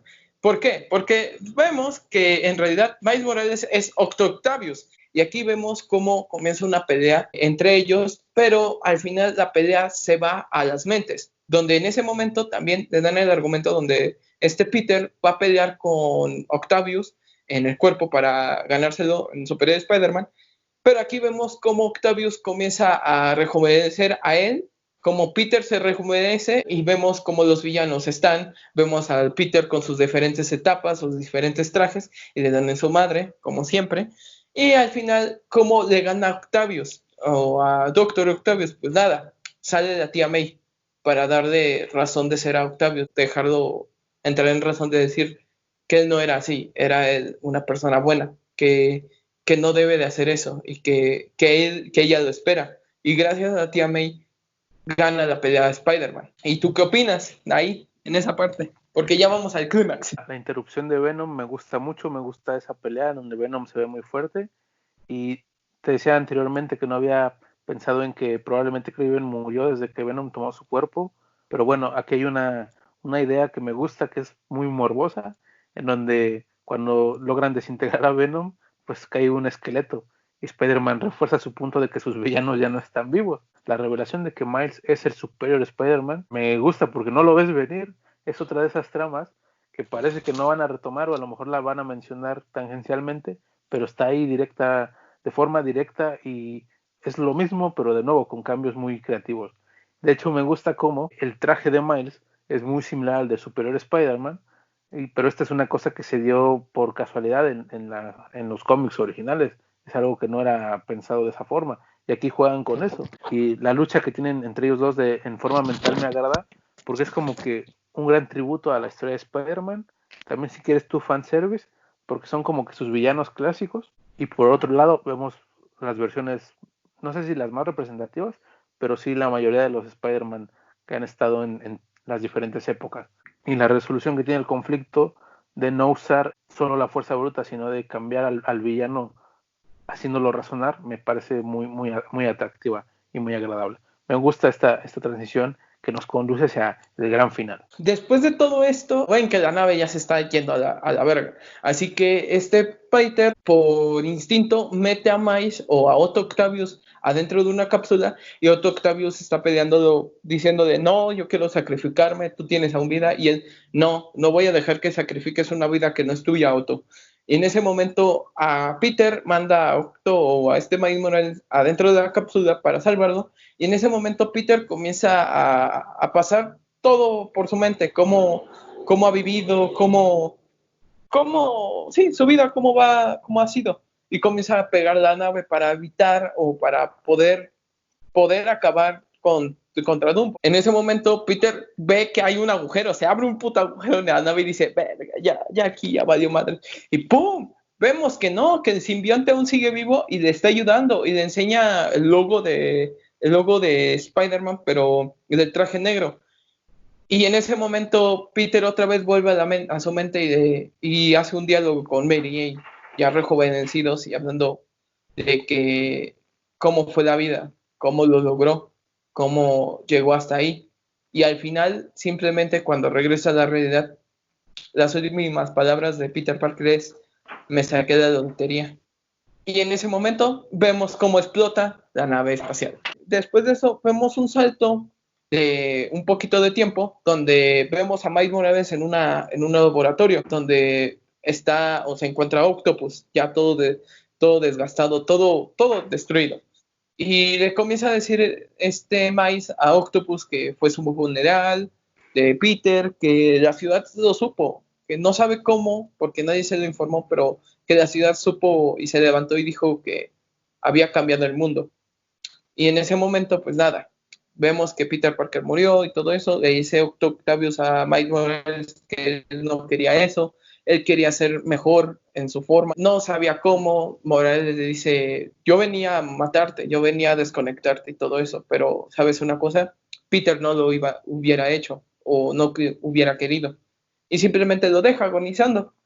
Pasamos otra viñeta donde Miles le comienza a hablar con Mary Jane, que se siente raro porque otra vez como Spider-Man. Mary Jane como regalo le dice, bueno, pues no crees que debes de tener nuevos aires, nuevas cosas, ya tienes el nombre. Y cerramos el cómic cuando Miles Morales abre la caja que le da Mary Jane y vemos el traje de Spider-Man. Y después de eso, de que abre la caja, acabamos el cómic como con el sueño que Peter tenía, que tenía arrepentimiento de no poder salvar a su tío Ben, pero en este momento cambiaba.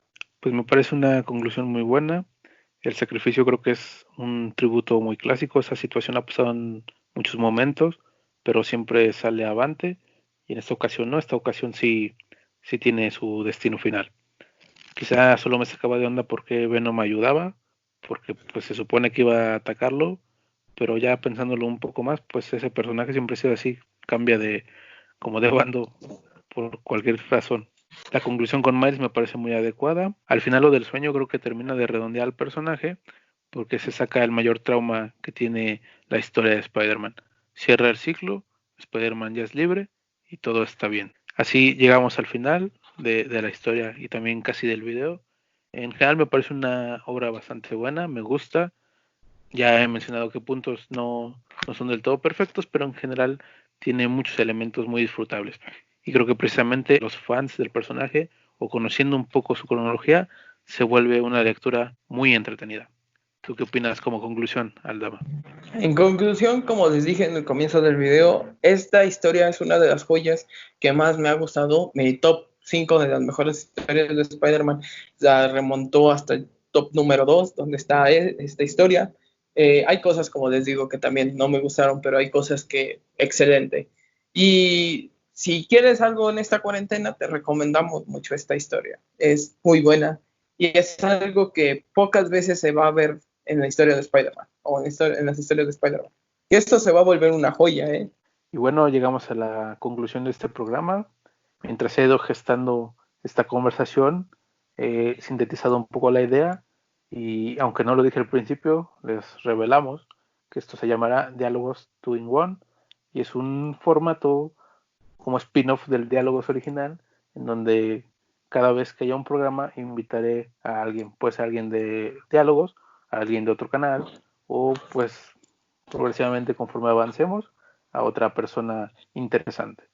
Esperemos les haya gustado, hayan disfrutado el análisis de los comentarios que tratamos de hacer, pues nos acompañen, compartan, comenten y nos estaremos viendo en el canal.